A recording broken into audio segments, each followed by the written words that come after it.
Now playing the Hook and Bridge podcast. I fucking love Kesha. I'm telling you, I'm the worst person to have a podcast. I can barely speak.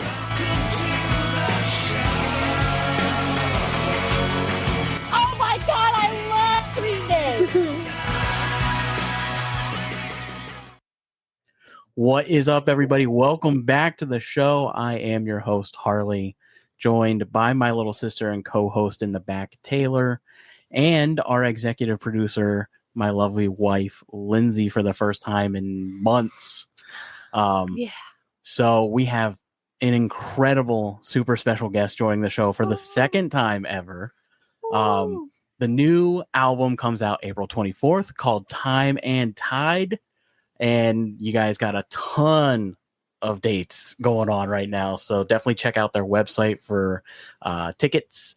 Please, without further ado, welcome the one, the only, the legendary Keep Flying to the show. In case you couldn't tell, I'm a super fan. We've got John, we've got Henry, we've got Ricky, we've got this. You guys did the show in Norfolk, Virginia. On April 25th in, I believe, 23. And it was right after we had them on the show. And you did this awesome poster that you changed the font on a Guardians of the Galaxy poster. And then you guys signed it there at the bottom. It has all the dates that you guys had. And then, of course, on our show, you guys debuted 198 Broadway. And it was the first time that it was ever played for the public. You guys won Battle of the Bands. And then we met up at the Canal Club. I got the exclusive vinyl. I can't tell you how much Daylight means to me. And we'll definitely talk about it throughout the interview. But this album was incredible, guys. Just truly an amazing piece of work. And Time and Tide is going to be no different, no exception. I've already listened to Mistakes and what was the other one? Hold on a second. You got it. I'm going to pull it up real quick. I love that you're not even hiding the fangirling anymore. You have two choices. I believe in you. So Mistake was the one that I really, really enjoyed because I haven't heard the whole thing yet. Obviously, it's not out. But Mistake, I really, really enjoyed. Storm Chaser and then Death is the End. Storm Chaser. Let's talk about Storm Chaser for a moment. Sure. So let's do that. Who wrote the lyrics? Is that you, Henry? Are you pointing at me? Is it gonna is it air like this? I'm sorry. Does it air in this frame where I'm over here? I'm Jan Brady. So it goes us on the left, Henry to the right, Rick at the bottom, and then John's on down the here. right. So I'm doing this the right, like the Brady Bunch. That's what I was saying. I think I'm in Jan's spot. I think could be Marsha. He's pointing the other way. And Lindsay is clearly Alice because yes, right, got it. And I'm Marsha. For sure. Yeah. Marsha. And Taylor in the back is the what was the maid's name? Alice. Yeah. I was saying I got the names wrong. I'm sorry. That's all right. But in my defense, you didn't know the names of the songs either, so it's okay. Exactly. Call him out. I'm just kidding. It hasn't even come out yet, man. Give me a break. Fake fan. I'm just messing around. What was the question? Storm Chaser. Great song. So this is why I don't do shows. Did you write the lyrics on this one? Yes, I did. I think there's only I've never broken it down by percentage, but I would say it's like 90%. The lyrics on this record are all mine. I'd say probably 90% of the band's lyrics. I don't know. One day we'll do the math, but it's something like that. But, conceptually, how did you decide to go with the analogy of being a storm chaser for that particular, it's just an interesting take on the actual concept of the song? Well, what can I ask you first? What do you think it's about? What do you think the concept is? I'm just curious. Chasing youth. Okay. I like that. That's Ooh, cool. Sounded like it was the wrong answer. No, there's no. Well, the thing is that there's no right or wrong answer. I mean, once songs are out, they're the whole idea is to leave them open to interpretation. And I very genuinely like to ask people what they think it's about, because I'm never lyrically Keep Flying. It's not like super on the nose about anything. I don't like it to be, because I would like that's.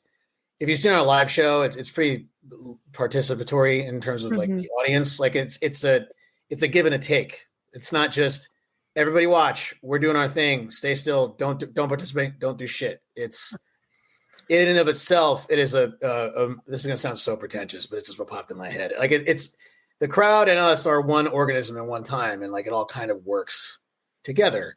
And lyrically, to achieve that same thing in just songs that are playing out loud, I want people to read into it whatever they want. So because, but I don't know what you're thinking, because maybe you don't know what I'm thinking. So anyway, but quite literally the song is about, it's about looking for trouble. And in this case, it's mostly my yearn to stay in the music industry as a performer and to do this whole thing, to do the band. Because to do this initially and to stay in it, it feels a lot like constantly putting yourself in danger or situations that are precarious where you don't need to. So a storm chaser, in my view, is someone who finds some sort of perverse pleasure in, almost dying. You could simply move away from the storm. You don't have to do this. There's nothing saying you need to be part of what's happening. You could do what normal people would do and well-adjusted people would do, which is go find shelter and stay safe. Whereas being in the band and not just me, but all of us together have put ourselves in harm's way, to put it that way, just to pursue what it is that we love to pursue. And the other section of the song too is the fact that I have the nerve to complain about what I do, even though it's completely our choice. It's completely my choice. Like no one's making me do this. There's no, short of just getting the content. You don't need to chase storms. You could just stay safe. You could just stay over here where you don't have anything to worry about. But instead I have the nerve to use the words I actually use. I have the nerve to complain and, find some sort of fault in that, even though it's completely my choice. So that's the overarching thing of Storm Chaser. It's also shown in the video too, which came out really great, which I love.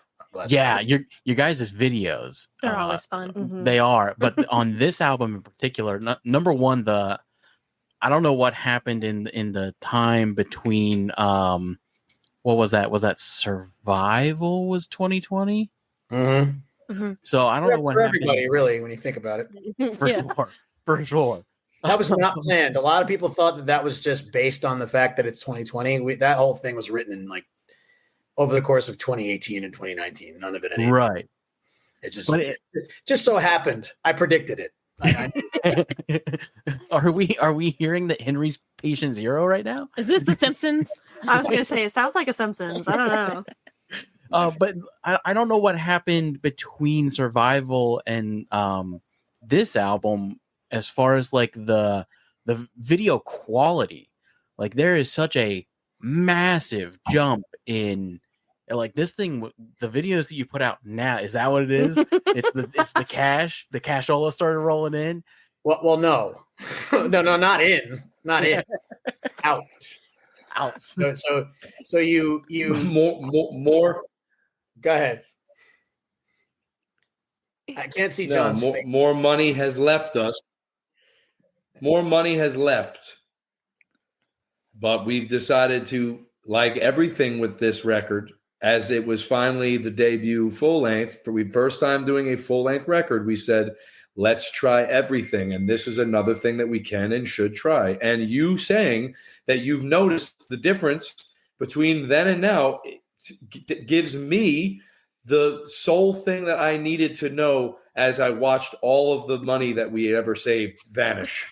That people notice the quality and are impressed by it, and they like it more, and it's easier viewing, and it just makes it seem more professional. And it's not that we've ever not been professional. It's just, we just want to continue to increase the product. We would like the people to be proud of it, and we want to be proud of it. So thank you for saying that it rocks, because it helps with the financial devastation. Well, yeah, and look, Validates. we can get it back. We'll figure it out. We'll get it back. That's what the touring is for. See, it's like, years people wonder why we tour so much. It's because we're saving every dime that we could.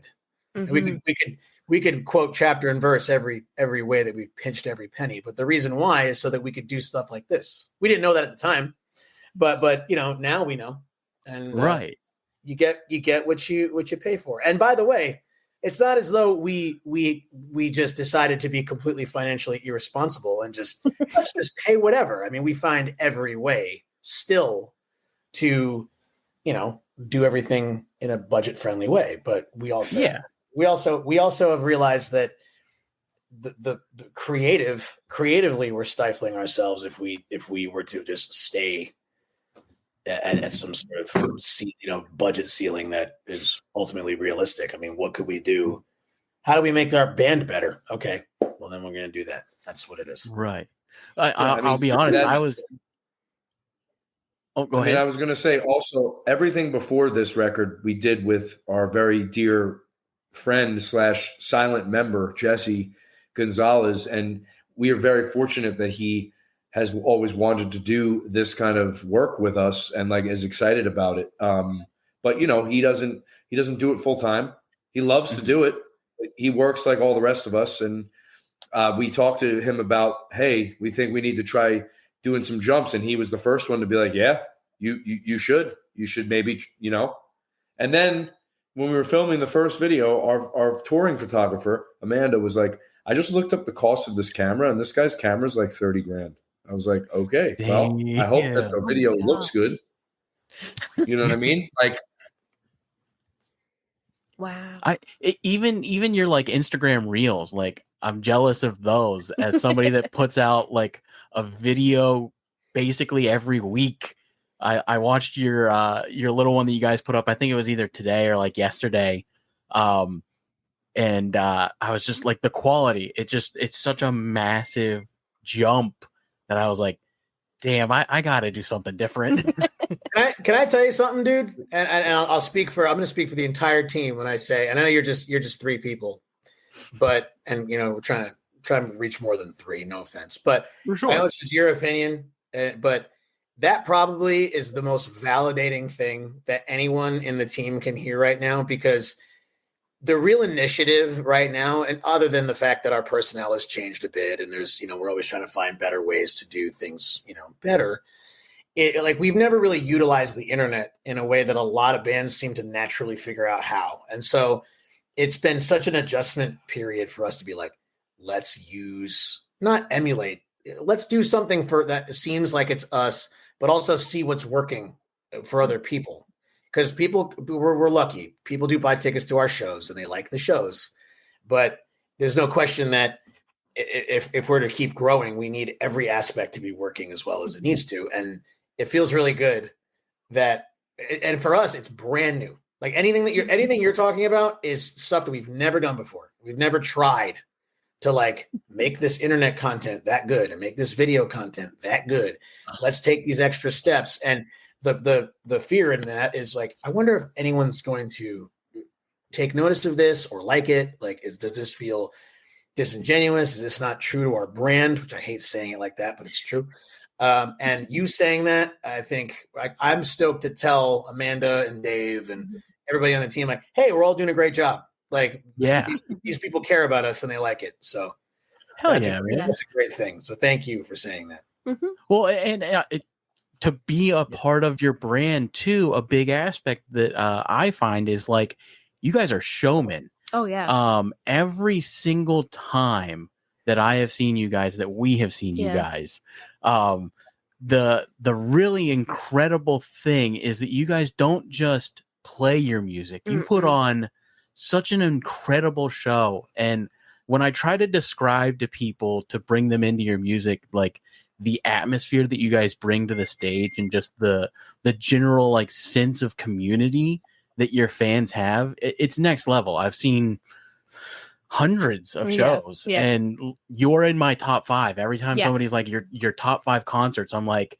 you're not going to believe this, but I saw a band called Keep Flying in Norfolk, Virginia. There may have been 15 of us there. Yeah. And you guys put on the level of show of like stadiums. You were playing to a stadium that day, which is, it's always so fun. It's so fun. You guys are just really, really good at the show aspect. So it's nice to see the like comedic side of the Instagram and stuff coming through, you know, and just having a good time putting it out there. And I'm really excited about this album. Is there a specific song on this album that you guys are most excited to release on the 24th? I'll say our photographer Amanda did interviews with us before, like in January, and she told me, she asked us this question each separately. She did separate interviews, and she told me everyone had a different answer. So I do think it would behoove us to maybe do the quick roundtable, because I believe me, Rick, and Henry have 3 different answers, which is great. Yeah. Go ahead. You want to go first, Rick? Speak at length. There are 2 I think I answered, and I can't remember what my specific answer was, so I'm just going to run with the one that's been stuck in my head lately. I'm excited for people to hear Delusional. I think that's going to be just a hit for people that are going to enjoy it, and I'm excited to get the video out too. Yeah. More videos. Go ahead, John. Yeah. That as Rick was saying there, that's the song we're going to be pushing with the release of the album next week. Like, we have a video treatment for Delusional that's going to be, so like when we announce next week, it's live now. That's the kind of visuals you're going to get with Time of Tide, which is fun. And the perfect snapback from Death is the End, definitely outfit attire wise, actually. It's funny how that worked out. You'll see what I mean. For me, it's the title track. It's Time and Tide. The title track, I've played the record for a few friends. A lot of the songs give goosebumps. That one has gotten me the goosebumps every single time I've listened through the record. There's something really special there towards the end that Henry and I worked on together. And also the lyrics that Henry delivered for that song absolutely eviscerated me as someone who's currently on his 20th year of touring. I've been absolutely devastated by these, and both lifted and devastated, which is something that happens often in Henry's writing. Certainly feel something. And we actually sent out some early copies of the CD to some people who had purchased them. And I sent an email out like asking, hey, if you're one of the people getting this email, like, let us know what you think about the record. And we got a few back that were like, can't wait for other people to hear how this record closes, which again, similar to what Henry said about some of the other things we talked about, it was incredibly validating to read that from a stranger who had just randomly purchased the CD for pre-order. You know what I mean? So that feels good. And that's my answer. And I'll stick to it. And I'll pass the torch to Henry here. You definitely meant to do that, by the way. It was a completely on purpose thing that 18 people got the record about 3 weeks ahead of time. It's not at all an accident. It was not at all frustrating. Yeah, man. Yeah. Nope. Stress-free. It was on purpose. Listen, man. Yep. I don't try to show things. It's not what you get from me. Go on, man. Say what it is. Well, this guy, by the way, this guy Henry always loves to let me know, don't bring people in on what's going on. Then he's going to rip me right now and just throw a curveball my way. Right. Go on. It's my bad. You're right. That is totally true. I was like, let's not tell a single person that this happened, and then I just completely. And then you just told the world. It's just dump the bag out. Well, okay. Can I tell you why? Is because it ended up being okay. Like, I thought it was good. We all thought it was going to be terrible. We thought it all exploded. Like, we thought we leaked our own record and blew the the sheer dozens of sales we were going to get, but it turned out to be working out just fine. Dozens. So anyway, again, sit right here.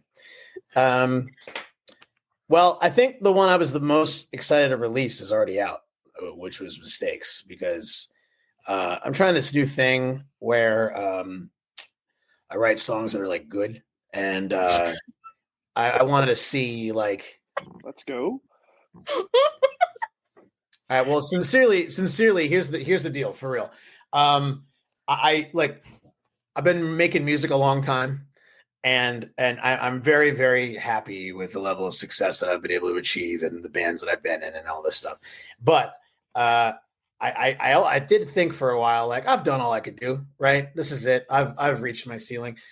I've changed my mind. And so like, there's more that I want to achieve. And I would really love to one day have like just that one hit that just like works for anyone. Like we're a very niche band in that it's been said to me more recently than ever, we have no genre, which is great. That's great. That's a good thing. I'm not knocking it. That's good. But we also somehow, even though we don't really fit in one world, we kind of been pigeonholed in certain worlds. And you could call them what you want. You could call them punk, pop punk, ska, despite our better efforts to not do that, but whatever. But people are going to do what they're going to do. I want to write songs that are undeniable. Like, I don't care where you come from and your music background. I don't care what you've ever heard before. Just in any fashion, this is a good song. And that's what I set out to do with Mistakes. And I was like, what happens if this band makes a song like that? That's what I wanted to do. And the response was better and different than I ever thought any of our songs could have. And it has only fueled my strength and my resolve to write smash hits, which hopefully one day it will be. I mean, you know, our band is our band. It's great. We've got what we got, but yeah, I'm gonna keep trying to write good stuff. But I think people really like that one, and I'm a huge fan still to this day. So out of the three, the crowd seems to like this. out of the three that I've listened to, Mistakes so far is my favorite. I really do love, as somebody who loves like the harder rock, heavy metal side of stuff. I really do love when the intro to what is it? This is the end. Death is the end. Yeah. When John, I assume that's you at the beginning there, coming in with the Chester Bennington style screams. As soon as that played, I was like, oh fuck, this hits hard. But as somebody who is a songwriter as well, who loves lyrics, especially yours, Henry. I mean, you can ask my wife. Yeah. I've been talking about your songwriting for 4 fucking years. Yeah. Like, truly, you are an incredible songwriter. But specifically that song, just melodically, I mean, you guys all bring something very unique to the table, but that one fell right more into my like preferred like listening experience of music, where Mistakes definitely does have that more pop punky kind of like smash hit feel, but lyrically, I mean, it's a beautiful song. These two have not listened to it yet. Not yet.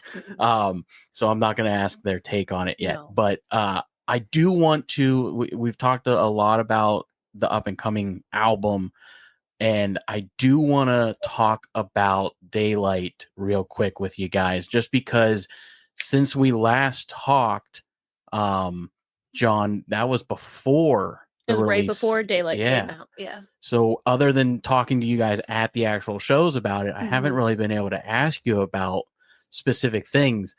Specifically, Henry, the line in I'm not going to remember the name of the song right now. I think it's Passenger. That's the one that you like the most from it. Is it? Yeah. Where it's I have better friends that I hope you're grading on a curve. I have better friends than I deserve. Like, what was that? Passenger? Am I right there? Yeah.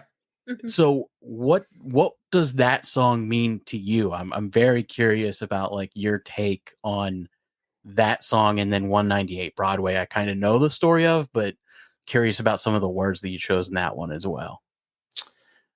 And Passenger, for the folk, explaining to the folks at home that this is not the Iggy Pop vehicle. Is it Iggy Pop that does that song? I am a passenger. Yes. Which I totally forgot when I named it too. I was like, shit, they're gonna think that that's that song, but it's so not. That's a fun song. This song is not fun. It's No. golly. That song is about. It kind of came from a place of. Well, a lot of my songs come from a place of poor self-worth, but that one in particular is like. It's kind of inspired by relationship issues with different people, but I'd be lying if I didn't say it mostly didn't have to do with like my wife and just feeling as though I'm not as good of a partner as I would want to be. I've made a lot of mistakes in all of my relationships, really, but I'm pretty closed off and withdrawn as much as I can be for someone who's of at least some notoriety. The three of you guys know who I am.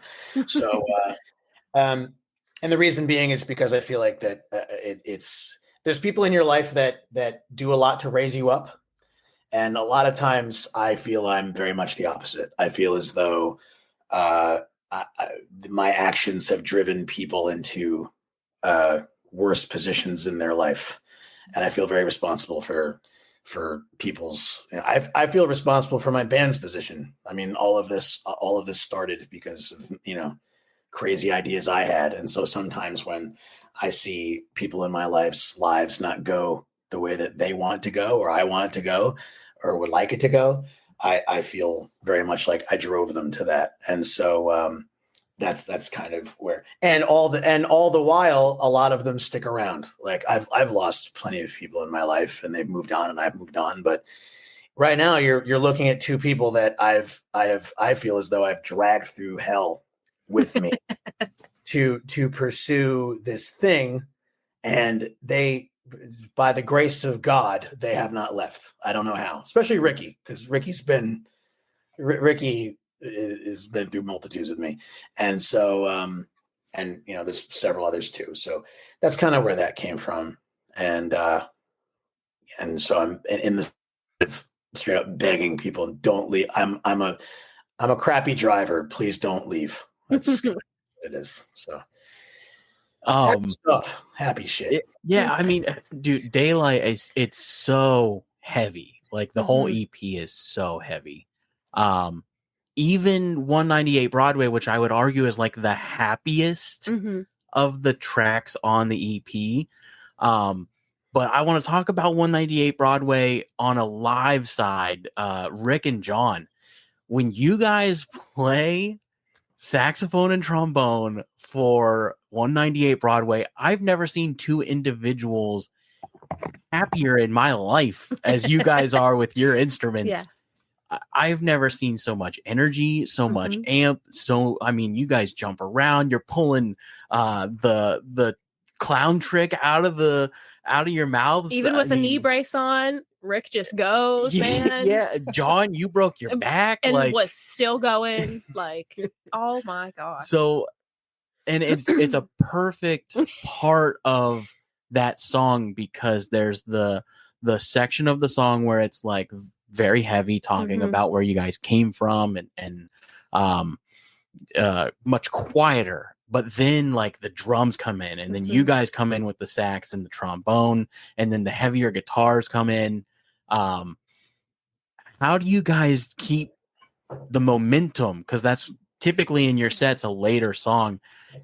Like, how do you guys keep the energy?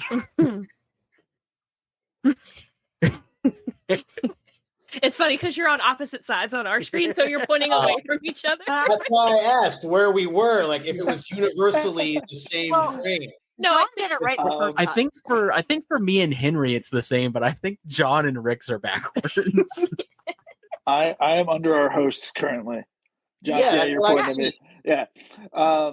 I just think you might not know your left from your right. No, because now Henry's pointing. Yes, that way. That's Yeah. right. Oh, no, this is not right for me. Oh no. No, Oh. I don't well, know. he's over here. Oh, so then Henry, we're switched with Henry. Oh, that My world all flipped, turned upside down. I don't know. Ricky, answer the question. I'm sorry. No, you're good. So for me, it's just refreshing. Like getting to that song at the end of the set kind of reinstills the energy in a way. I also like to tell people I save all of my energy the entire day for that 30 to 45 minutes. So if you just see me sitting there quietly, it's conserving for that just amplifying at the end. So, whose idea was it to do the scarves? That is the most genius thing. That's John. That is the most genius thing I have ever seen a band do. The first time you did it, I lost my shit. I was so excited. The goal with that one is it's just simply meant to be that one of the last things that if we still haven't got you, I hope that this gets you.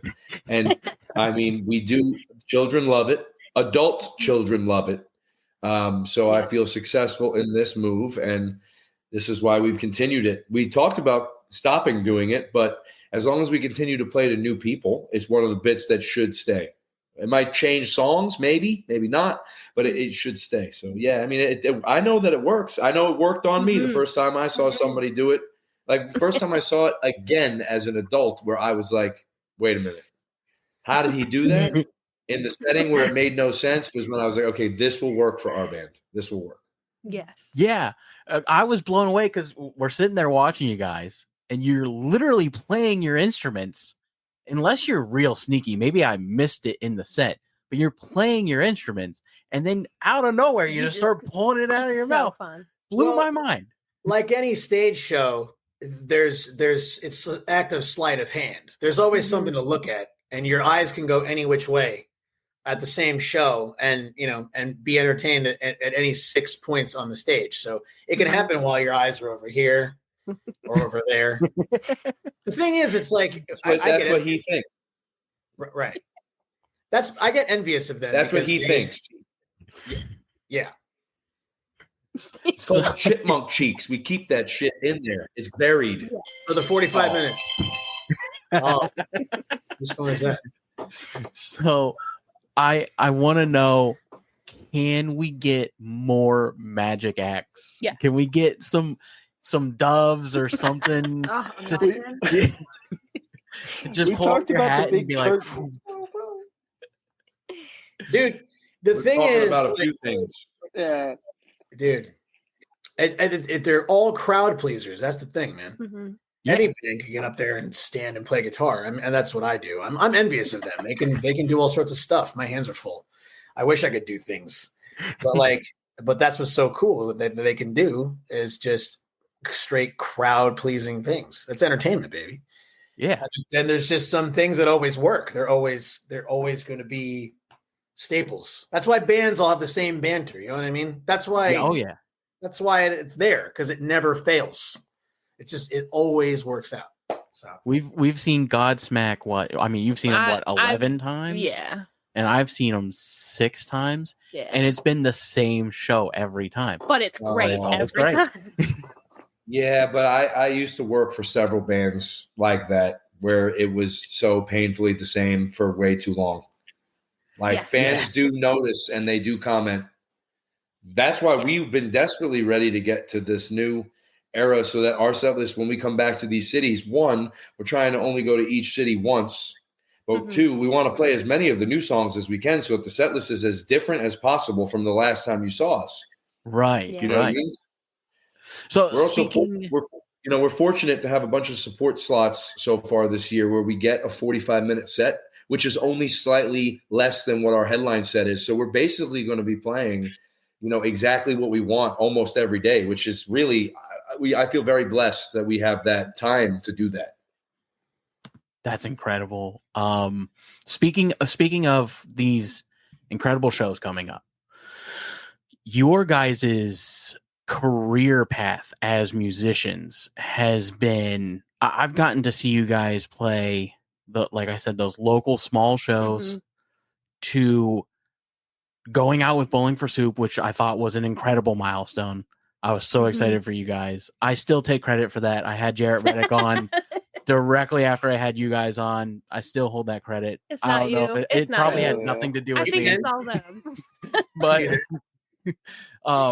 But then this year you guys announced that you're playing a festival. In your wildest dreams, did you guys I'm so excited. ever think that you would be on the same, even just being on the same fucking flyer as Blink 182 would be such a mind fuck for me? That's got to be right. That's blowing. It's so cool. I never.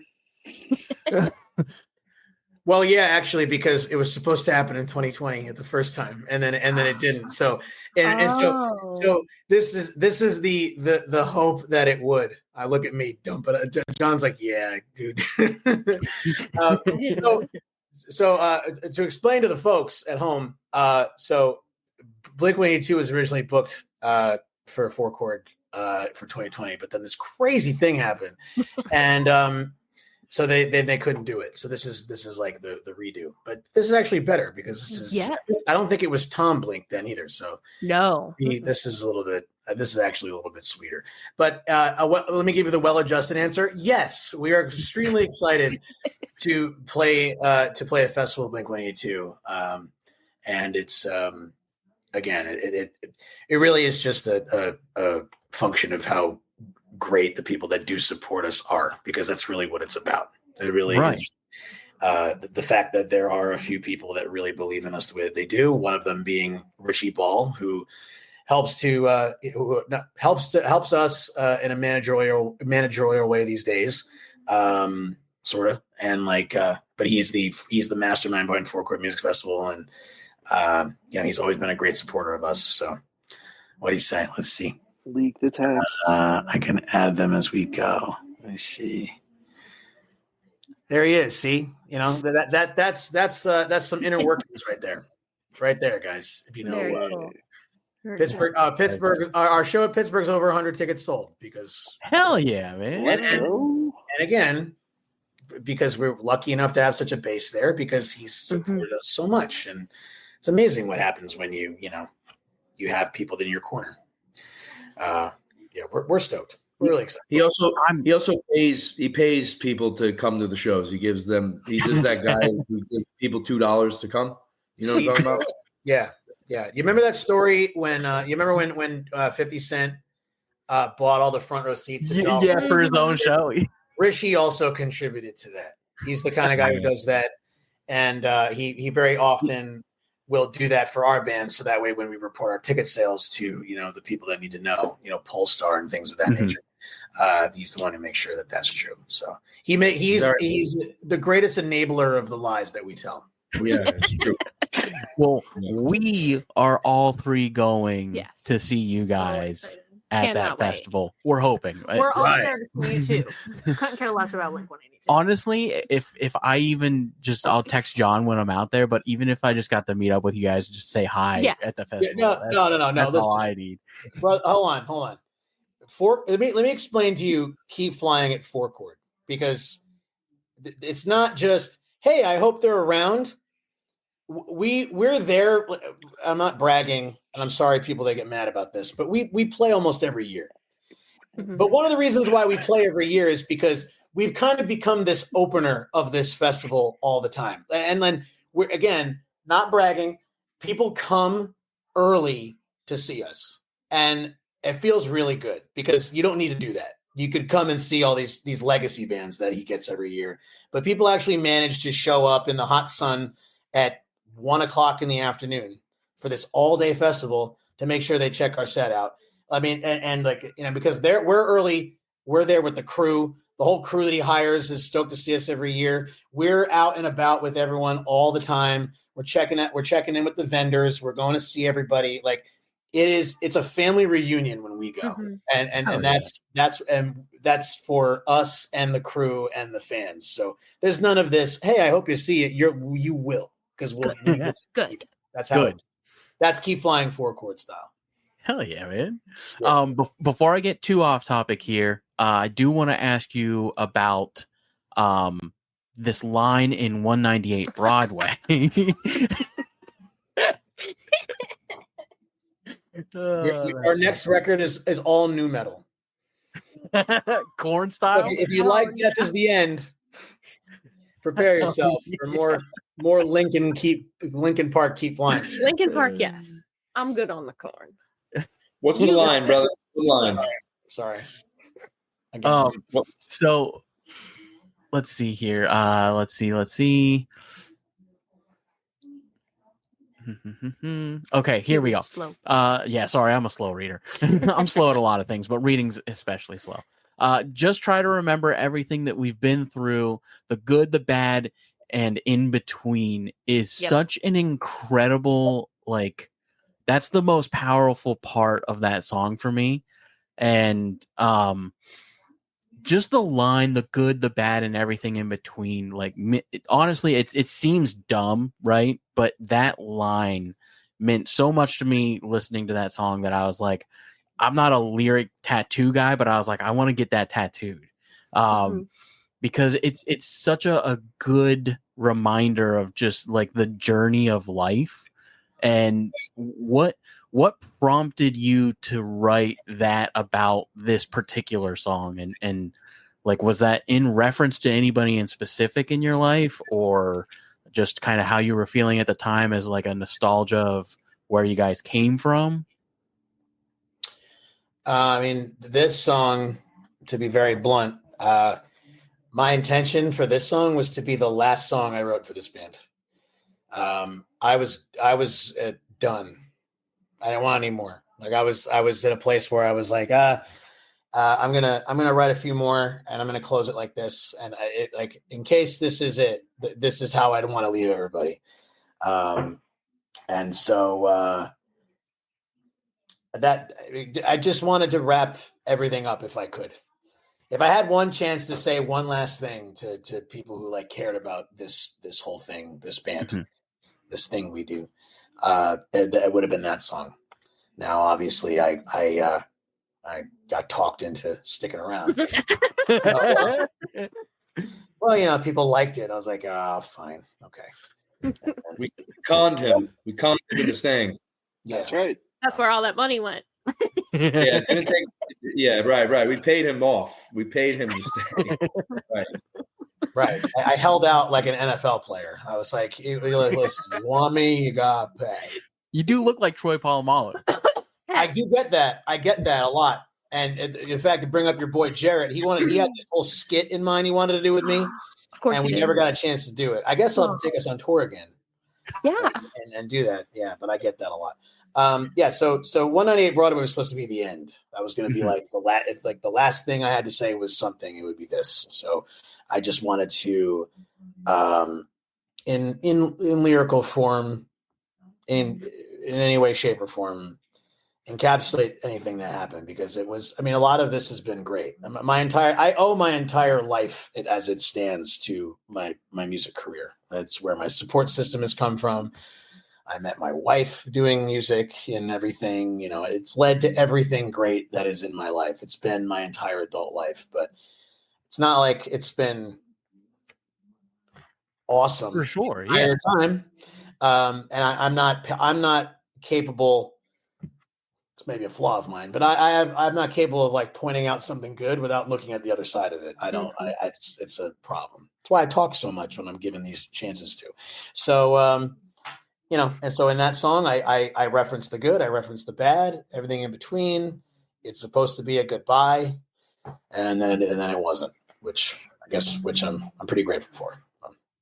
I focus on the everything in between part. You know what I mean? Like it's easy to talk about the good and the bad, but it's much more difficult to think about the things that are just kind of okay, or you were just kind of happy with, like, yeah, that was fine.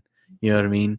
The everything in between really stuck with me, and I think it's knowing that. I mean, it's such a such a clear like goodbye message, and just a reminiscent on everything that you guys went through as a group. And yeah, man, That whole album. I'm glad that resonated with you. I mean, I spend a lot of my mental time sorting out the shades of gray, because everything to me seems nothing is black and white to me, and I spend a lot of time trying to sort out what goes where.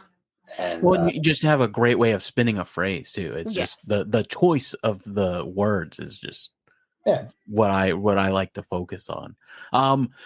So I do want to play a game with you guys. I know we went on for a while, but I'm very excited. Yeah. Time and Tide comes out April 24th. Yeah, Taylor in the back. Oh, sorry. Yes, It's okay. Taylor in the back. I know I'm all the way back here, guys. I feel away from everyone. You should get that tattooed and then have Henry do the tattoo.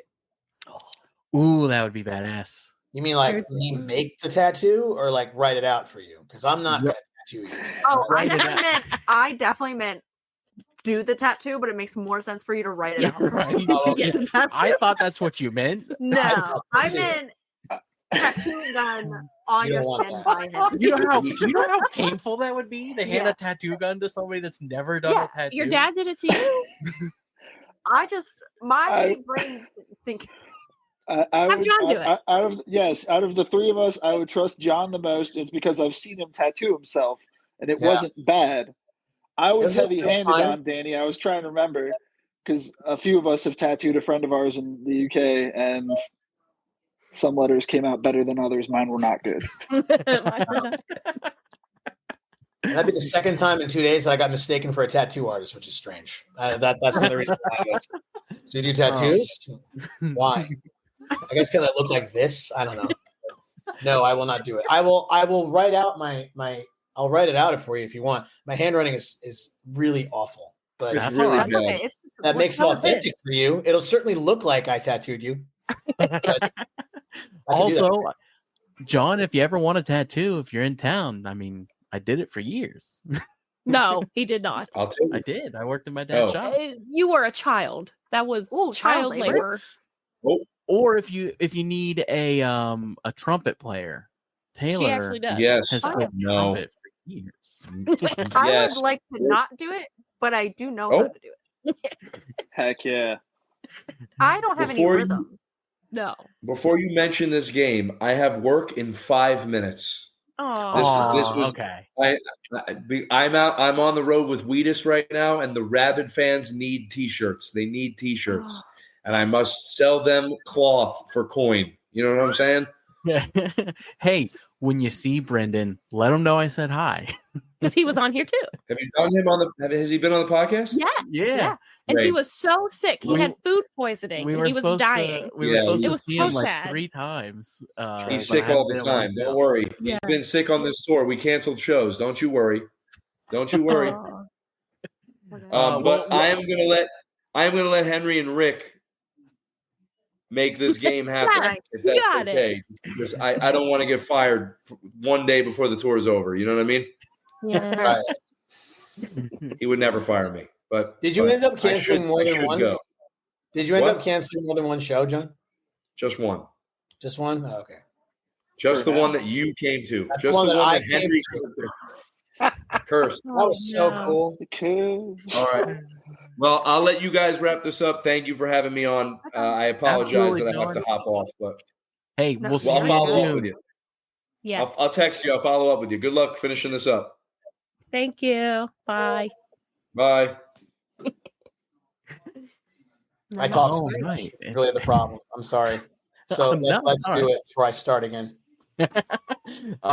So the game that we're playing today, if you're familiar with a little game called Cards Against Humanity, this one's called Mixtape. All of your answers will be songs. So and this will just be you two. We're gonna stay. Before I get excited, it's not me, huh? Yep, we're gonna stay out of it. This is about giving the fans what they want, and they want to know what songs you would pick in certain situations. I just want you both to know that Harley hates me. And this is a clear representation of that. And I'm going to sue. She's crazy. Well, why wouldn't you play? I want you guys to play. Okay, are you sure? Oh, yes. Why? This is the issue. I feel like I don't want this to be one-sided. I know that I've said so many things, but let's get to know one another. and Yeah. let's all participate. Why not? Games are good. Henry, you might become my best friend. That's the nicest anybody's been on the show to me Yeah, I might ever. cry about that later. That's so nice. Can I tell you why? It's Hell because yeah. when you talk about like songwriting and shit like that, is when I start to get real heady, and I like the writer in me comes out, and there's some sort of like there's an inherent pretentiousness about it, and I hate that. I don't like that to be the case because that's not really who I am. Ultimately, I'm really uncomfortable like talking about myself, except for music. So it's like that. Then I get all verbose and. No, this is not one-sided. This is your show. We are guests on your show, and we shouldn't be the only ones participating in any fun. Let's go. Let's do it then. All right. What song is playing in your head as you make sweet, sweet, sweet, sweet love to your spouse? And on that note, Henry, I'll let you go first. Is it all right? Hold on. Can we just establish the rules of this game before we do this? Yeah. Can we just? I think it's prudent to just pick one in your head, like it's instant word association, right? Mm-hmm, Yes. Okay, so that's just what we're gonna do. So okay, now that we got it, go ahead and ask the question one more time. What song is playing in your head as you make sweet, sweet, sweet, sweet love to your spouse? Alternative Baby by Real Big Fish. Hell yeah. Do you want reasons? I'll stop. No, go ahead. I'm all for reasons. All I right, will do a 3-hour show with you guys. Game I got on. nowhere to Okay. be. All right, I'll give you 2 reasons. First of all, most women that I've been intimate with have been like alternative women. And if you're not familiar with the song Alternative Baby, the chorus goes, "Hey there, alternative girl, don't you want to be my friend?" So it's not like inherently a sexy song. It's a ska song. Like it's Real Big Fish. Picture a Real Big Fish song. You got it. Yes. So that's number 1. And I love irony. So that's why that's my answer. Number 2 is because I really did have sex to that song, but not with my wife. This was years before we had met. But I have had that. I've actually done that. So that's why it popped in my head. I very rarely have sex to music because it would be too distracting. I get too into it because I'm instantly. It's a spectrum thing. If I hear it somewhere, like if I'm in a store, if I'm in TJ Maxx, I have to pay attention to what I'm hearing, and I have to just. That's where my attention is. So if I were to have music on, I learned early on that if I have music on while I'm having sex, I'm not really having sex, am I? So there you go. I'd be too afraid that I would Shazam something during. You know what I mean? Oh my I'd god. get really, yeah, I'd get really into whatever Me I'm too. listening to, and I'd be Me like, too. we What is gotta this? What finish this song up is because I gotta this? remember whatever this was. 100%, I would do the same thing because it would be something like this guy, great beat. Damn, I want this saved. I Shazam all the time. Again, like in retail, if I'm in a store, Stores. And he's like, Mhm. hey, what is this song? And everybody's like, what are you doing? and what I like to do is because I'm this like my one actual skill in life is like I can barely hear a song. I just happen to know what it is. Like, oh, I recognize that hi-hat pattern, and I just have it. I just know. But sometimes I'll need to confirm, so I whip out Shazam, and I will make sure that I'm right, and I do, and I'm like, ha, I am a genius. And then anyway, sex. Sorry, Yes, yeah. let's and move on. lots of it. Ricky, I was going to actually ask Henry for the assist. I know the hook, or at least the song, is Juicy Fruit, but I do not know the artist. Juicy Fruit? Yeah. How's like the the hook rap go? song? Yeah, like Juicy. What? I know the song that he's talking about for Thank sure. you. M It's tune? a rap song. Maybe. I don't. Yeah, it's not. like It's a not rap, a. like, Not an. hip-hop, like I don't. song. I don't believe it's an artist that is super prevalent. No, of course not. Hang on, I'm looking it up now. Oh, Thank you. Taylor's Oh, on. I don't know how to pronounce this. M2? Yeah, M2. Yeah. Yeah. Yeah. That's what Notorious B.I.G. sampled to do Juicy. Yeah. Yeah. It was all a dream. I used to read Word Up Yes. magazine. Yeah, the predecessor to that song is the song. That's a Hey, jam. I didn't know there was. That's a good answer, Ricky. Thank That's a you. great That's answer. really funny. Yeah. Did you also already have sex to that song, or Yeah. He's so funny. on all Fire, the mountains of money? No money. I think it was just also just like multiple times like post and like going to do something like for dinner or something afterwards, and then turning the radio song on, and that song would also be playing then too. So it's there in Yeah. that part of the Yeah, I brain. mean, Couple things for your next question. I don't want you guys to answer the question, but I want to do two quick things. First of all, if anyone who's been listening to this we're 55 minutes in about right now, and if anyone's listening to this and really thought about the money thing was serious, it's not at all serious. that is a bit. You've been KF'd, okay? And we have no money. All of us work fucking the whole time that we're working. Like we work while we're working. Even on this tour that we're about to do, I'm driving for somebody else while being in Keep Flying because I have to. Yep. And Ricky puts together furniture for people in the middle of the jobs he has. He's fixing desks and shit at the same time. We've had business calls where I'm assembling furniture for people while talking on the call. Yeah. Yeah. So let's just dispel with that. Now I'm going to ask a question. I'm going to ask a follow up, and then you're going to answer one of you has to answer this question that we've now gone into for 5 minutes. So, do you hear a song that you've had sex to before, and like, do you have eminence happening? Do you feel the comeuppance? You know what I'm saying? The boner? the answer is yes. Yeah. Like The answer is yes. just half full. Just a half chub, right? Just the a, song just just a get you half going? chub. Or even just a little tingle, like just your the part of your body's like, you know. You hear it and you're like, oh, remember that? Yeah, for sure. Yes. Good. So it's interesting doing this show. We've been doing this 3 years now? 4 Yes. years? It'll be 3 years in June, I do believe. June. A lot more musicians than people realize have full-time jobs.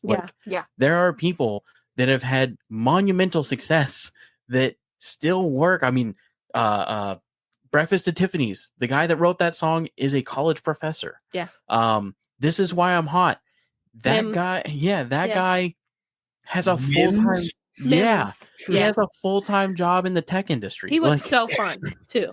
It's wild how many people just think that musicians are just walking around.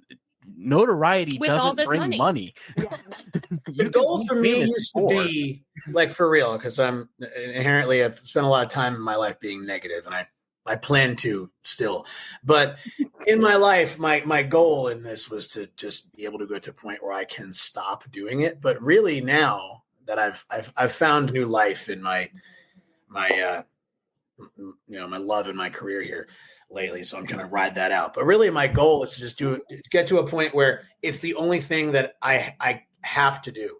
Right. Mm-hmm. Like that's what now the whole thing is, to get to a point where this is all we do. I'd love for this to be my only job, but like it's so not. And so that's my new goal. In order to sustain it as a job, I want it to be the only thing I have to do. I don't know if I'll ever get there, but we're getting closer every day. So that's right. Yeah. And you heard it here, guys. You got to go check out Keep Flying. Please.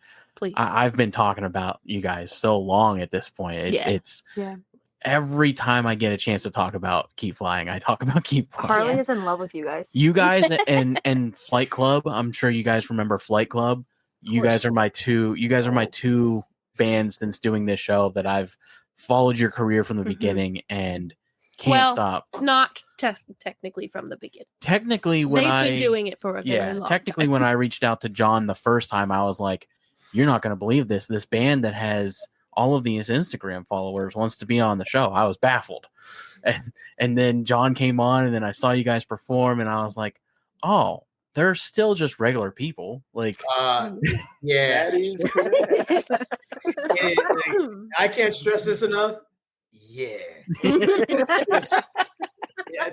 I'm not offended by your take at all. Like, it's actually it's very flattering, but like it is stunning to me that's a take a lot of people have, especially when and I realize that it's good but the fucked up thing is it's good for business too. Like, it's good for, you see us with Bowling for Soup and you're like, oh, this is like a bigger band, like they're playing this real shit.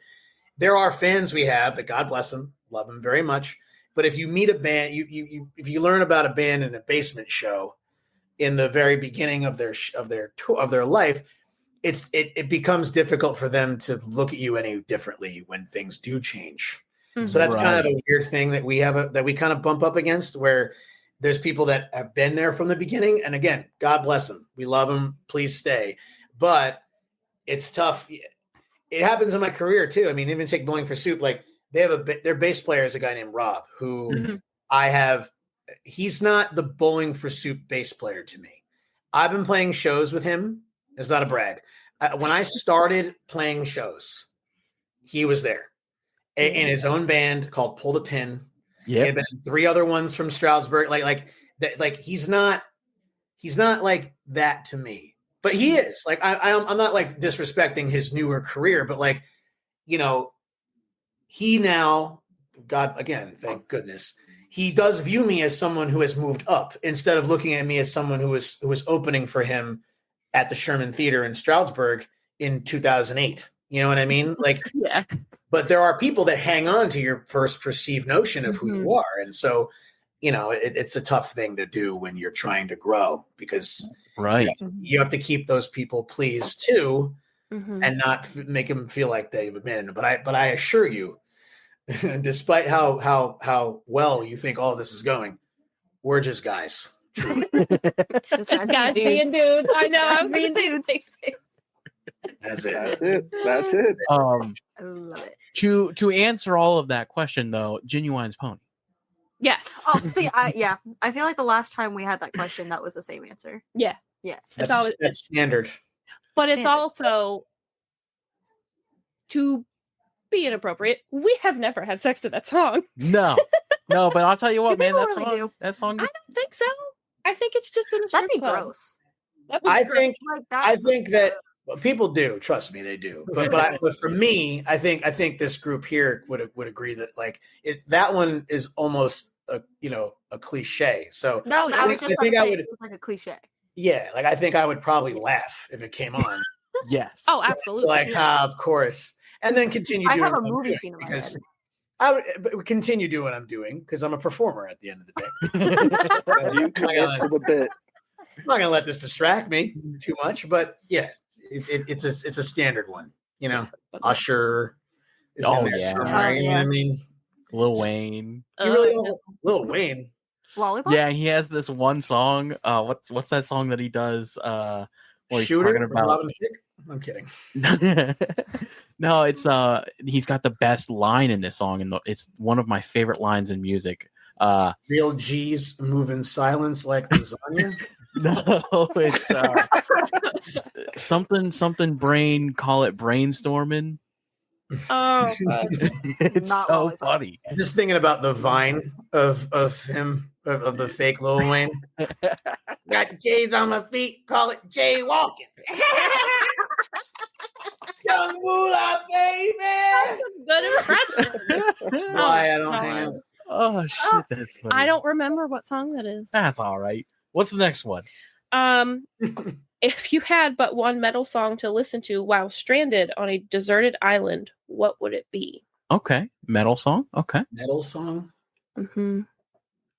This is where it gets complicated because it's like, no, just think of the first one you think. One by Metallica. Oh, great. I had to think of another one. You guys can have the same answer. That's all right. Yeah. We all already have. Whoa. So that way we can make sure we spend 15 minutes on this, like we, for tradition. Yeah. Why did you pick that one in your head? Because I know nothing about music, and when he said metal, that's what popped in my head.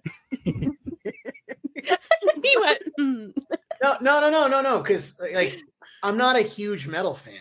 So that Neither is is she. the ongoing joke is that I do know about music, but I know songs and not like genres And Right. not bands. and not albums. bands, not band names, none of that. I just like songs. I just like to listen to the music, and people grow me for it on this show. I'm not going to point fingers, but it is the host that does. So when he said metal, I was like, I know for a fact that is a metal song. look, dude. There's people that get deep into genre politics, and the people who do, and I learned from experience, it's way less impressive than people think. So for to like to go deep and be like, well, actually, no, nobody really gets it. Actually, So I've learned to I've learned to be more kind to people who aren't, because to be honest, and this is really, really crass, I'm going to give you real inside baseball for me. And don't take offense to this, okay? But what you want people to, like fans, you want normal music fans. Yeah. You understand what I'm saying? That's what you want. Yeah. Like, Generalized fans. Yeah. yes. Like, that's, again, going back about an hour when we were talking about music, like mistakes. Like, I want, like, that song I want to be able to play to anybody. Yeah. Like, I'm not trying to appease the scene anymore. Mhm. I'm very turned off by anything that is so gate kept Mhm. and spent to be just this one little community that doesn't let anybody in or out. Like, I'm over that. I'm so over that. So I want our shit to be able to play anywhere. So you're the type of person that I want to listen to my band. Like, I don't I want. feel honored. Yeah, like I have no problem with that. Like, because I've been deep in genre world and music world forever. It's a hellscape. Like, you don't want to be here. So I feel validated. Actually. you should, because I would rather be where you're at. I really would. God bless. So, Rick, what's your metal song? I remembered an album, and then I'm just going to pick a title off that I remember. I would pick "Heretics and Killers" by Protest the Hero because I like Protest the Hero. Hell yeah. That's like a deep cut band. I saw them at my first Warped Tour, and that I just sunk in on like their technical guitar playing, and then I got to see them for that album. I went to their anniversary show in Toronto because I was living close to there at the time. So yes, very cool. Nice. It's a good band. It's a good band. So you also were going with one. She's got one. I wasn't going. Oh, No, okay. she's Gotcha. the last time we did this. Oh, we okay. went to the same. So what's your metal song? they should make a metal song called "Two." Oh, Metallica, get on it. Do we the call sequel. a metal band?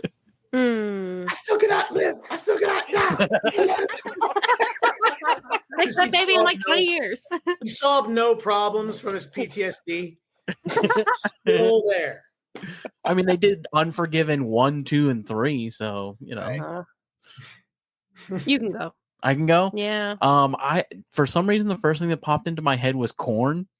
Probably because we were talking about it. Yeah, New probably. metal. Yeah. Twisted Transistor by Korn was like, yeah. Twisted Transistor. Yeah. I'll probably be real basic and go with a Disturbed song. Because I Down with the Sickness. No, that's too basic.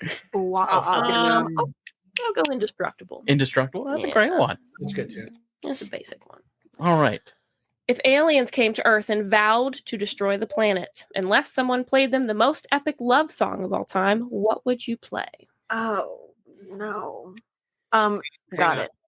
Oh no, got it. No, can you say it one more time? Yes. If aliens came to Earth and vowed to destroy the planet, unless someone played them the most epic love song of all time, what would you play? You guys go. Mine's gonna. Oh, does Ricky got one? Please go ahead. Oh, mine's gonna be Sabrina Carpenter, obviously, Of course. and we're gonna go Juno by Sabrina Carpenter. Yep.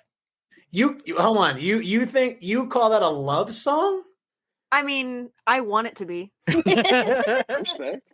It's either that or I was automatically gonna go Taylor Swift, but I felt that was too. I'm kind of over talking about Taylor Swift. So I love Taylor Swift. It's all good. I love her. We just talk about her a lot on this show. We do talk about her. I mean, you know. I haven't heard what you said. Yeah, she's everywhere. Yes, please. Shut up right now. Before whatever is going to happen happens, I will answer. You were supposed to see that. Go ahead. Somebody else answer. Boys to Men. Yes. Oh yeah. Yes.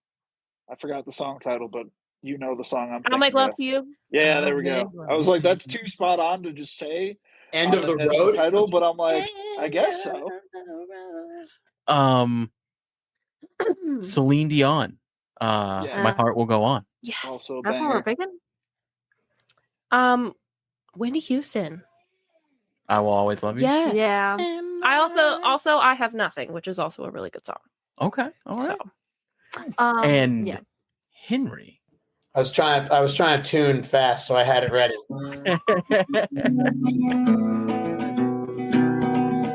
Fuck. No, crashing into me. I'm not doing it right. Yeah. Sorry. yes. Oh, It's my favorite song. Like Crashing Into Me by Dave Matthews Band is my absolute favorite song of all time, which I try not to tell people. But since you brought it up, that is probably therefore my favorite love song. So in a boy's dream, man. there you go. Oh, dude, a Dave Matthews Band. It's interesting the kind of music I ended up playing because I can't really play Dave Matthews Band songs that well. But they like at least through their more like great run of records are my favorite band. So Hell yeah. That's Yeah. my favorite Dave Matthews Band song, Crash. I mean, come on. it's not my favorite record by them though. I think No. Under the Table and Dreaming is my favorite album by them. Oh yeah. But Is that the one with the like Ferris wheel? correct? Yeah. Yeah. Hell yeah. Man, All right, let's One more? let's do one more. Yeah, you gotta pick a good one. Favorite concert you've experienced in person live? Oh, that's a great Oh. question. Yeah. Oh, maybe I don't have it.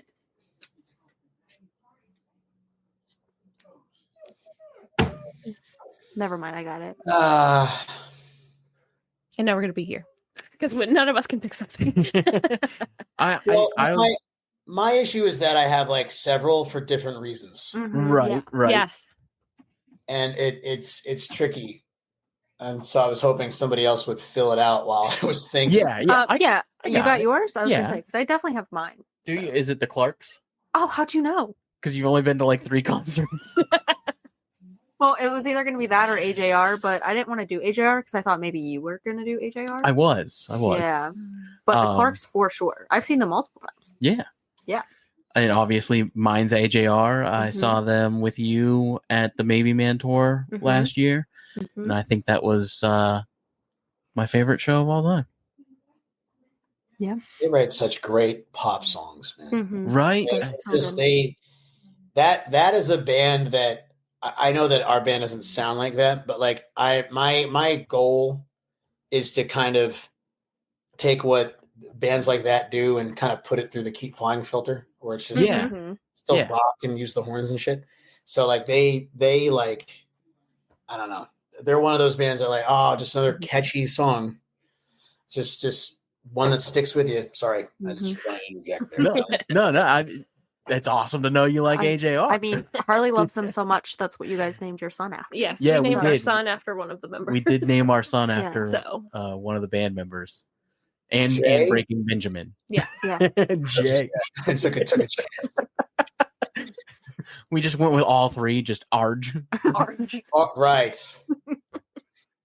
jar. Jar. Jar Cornell. Hey, Green Day. Uh, Ricky, you got one? I got 2, at least 2 that I can think of that were like cool for me.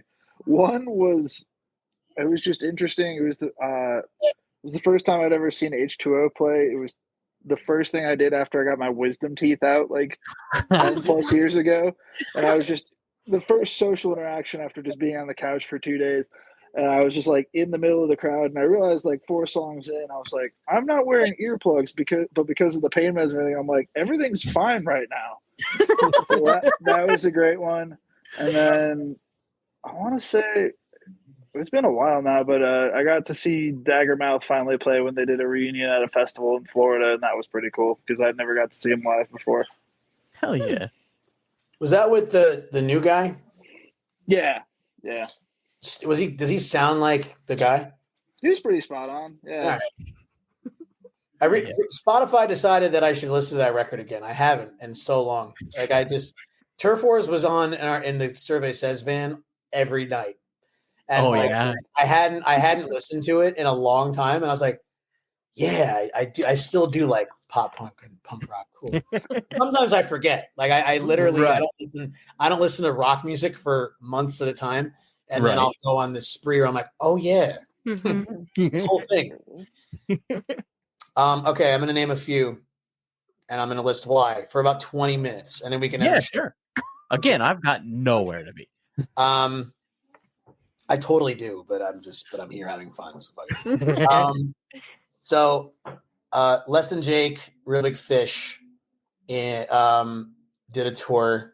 They've done several tours, but I saw them in like 2006 or 7, and I'll say that reaffirmed everything that I was wanting to do, because I was already like writing music and doing, performing on stage, and I was an actor and I was doing all sorts of stuff. Like I knew I wanted to perform, but like I went that was a physical experience for me. Right. That was, there's crystallizing moments in your life where you remember like where you were when you decided this is what you're supposed to do. That was like, you need to do that. I was like, okay. So that set me in motion. And then along the same lines was seeing my first like local ska show. Yeah. Long after, and I was like, oh, this is music. This is a show that is not huge. Oh, you can really do this. I was like, okay, great. And that was a band called Slightly Askew. And then they just played at our ska fest. Really? Oh yeah. Mhm. That's incredible. Yeah, they were a local ska band from northeastern Pennsylvania, and I love them. Hi, puppy. Puppy. Yeah, we got a couple of dogs. I know. I got. Sorry, So she do was I. gonna break down the door. Yeah. So do I.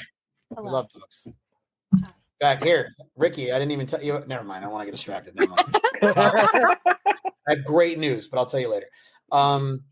So where was I? Oh, okay. I'll name 2 more and then I'll be done because there's a lot more like this, but I'll just keep it going. My first show out of the pandemic was Taking Back Sunday, who is a band that I like. I like a lot. Yeah. I don't dislike them for any reason. They're just not my favorite band. But that was my first show in 2021 that I went to go see, and like I never thought I would, see live music or be around shit ever again. And so it was I just remember feeling my body wake up, just out of pandemic mode after that. Right. And then okay, 2, but they're tied. I saw Green Day in this past tour, and I saw the Eras tour twice. You saw the Eras tour. Oh, Twice. now we have to talk about Taylor Swift. Twice. Can you come back on? Yes, anytime you want. Awesome. But my reason there, and I'll keep it brief, is because both of them showed me being, let's arguably tops of their field, right? Right. I was like, okay, new type of goal. Obviously, we want to be that successful in some way, but like I look at a band like Green Day, who's just a band, right? They're more akin to what I'm doing in terms of like there's guitars and people on stage performing rock music. How do I make my band this epic? Right. Like you even said, our show is like you get like arena rock vibes. I'm like, I didn't believe that until people like you start saying it, and then I start seeing and really putting in context what it means to do that. And I'm like, okay, could this be possible for Keep Flying to do? Like, just anyone, we're a rock band, sure, but like, how do you play or write music that plays in a big world like that? And can we do that? So seeing Taylor Swift and seeing Green Day kind of like close together in the context of what I did, like, it just was, I don't know. It just, again, was like a watershed moment for me. Like, here's what you should do. This is what you should do. Like, don't be the guy who just wants to do the local ska show. You've done that for 15 years. Go and try to be this now. And I'm like, yeah. So very condensed feeling of why those are important concerts for me. I absolutely love that. Man. I absolutely love that. That's exactly how I view you guys. That's perfect. Yeah, I could go on for another 3 hours. I don't want to give you guys too big of an ego or anything, but it's just it's so cool from my perspective as somebody who is also a musician who kind of left that avenue and found love in the journalism of music. To get a chance to just be involved with bands in any context, but especially bands like yours, and being able to watch that progression and root for somebody to be like, no, you gotta check these guys out. Like, you guys have something so special. And like I said, I think you're one of the top tier songwriters of all time. Personally, like I do a lot of looking into lyrics, and you're a fantastic lyricist. So it's been absolutely incredible, and I was so excited to get to talk to you. I wanted to talk to you the last time, and I think you were out of town, or you were doing something and you weren't able to make that show. And then every time we've seen you guys live, I see you and I look at her and I'm like, I'm gonna go talk to Henry, and then I see you and you're like talking to people, and I'm like, nah, I don't want to bother him. That's why people think I'm a jerk off, is because I look like most of the time I look very annoyed. It's mostly my face. It's the eyebrows. Yeah. And to be fair, sometimes I am, but not at them, not at you. Yeah. I just have a lot going on up here. Right. You're just a guy. Right, for sure. I'm just a guy. So please don't be afraid of me. I realize I have this weird aura, but please, I'm not that scary. I promise. I think my dogs are begging to go outside, so I guess I'm going to have to wrap it up. Again, Time and Tide comes out April 24th. Everybody, Keep Flying is the band. They've got so many dates. We're going to be at the show in the Canal Club in June, for sure, and hopefully then Pittsburgh. Not Pittsburgh. That's I think Eaton is where the festival is. It's the 4 Chord Fest, and it's Pittsburgh. Pittsburgh, yeah. I think the actual mailing address might be Washington, Pennsylvania, but it's Pittsburgh. Gotcha.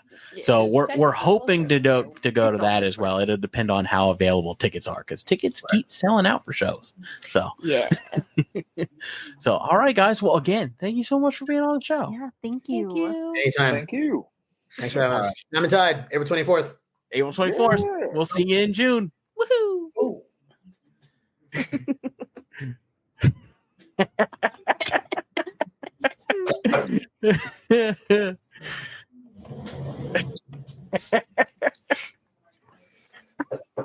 I'm still here. All right, gentlemen. Well, have yourselves a wonderful night, and we'll see you here in a couple months. Heck yeah. Yes, sounds great. Take care of your dogs. I'm literally about to go do the same thing. Yeah. Love that for us. All right. See ya. See you guys. I'm going to let Taylor do the outro, and I'm going to go take care of the dog. All right, everybody. If you liked today's show, and I know that you did, go ahead and give it a big thumbs up, subscribe, and don't forget to hit that bell notification so we can be notified every time we post a new video. And as always, I guess I'll do Harley's part. As always, go ahead and check out all of our socials, the Hook and Bridge Podcast. We have a website. The website's great. Harley did a lot of work on it. Instagram. I think that's the only socials we have is our YouTube, website, Instagram. Yeah, Spotify. depending on where you're watching this. Or listening. Everywhere that you can listen to a podcast, we are. We have YouTube. Sometimes it's up, sometimes it's not. It just kind of depends. We're in a busy season of life right now. So, but every Monday there's something on Spotify. So you can always rely on that. Anyways, it's been real, guys. I'll put in 2. Peace. Thanks for listening to the Hook and Bridge Podcast.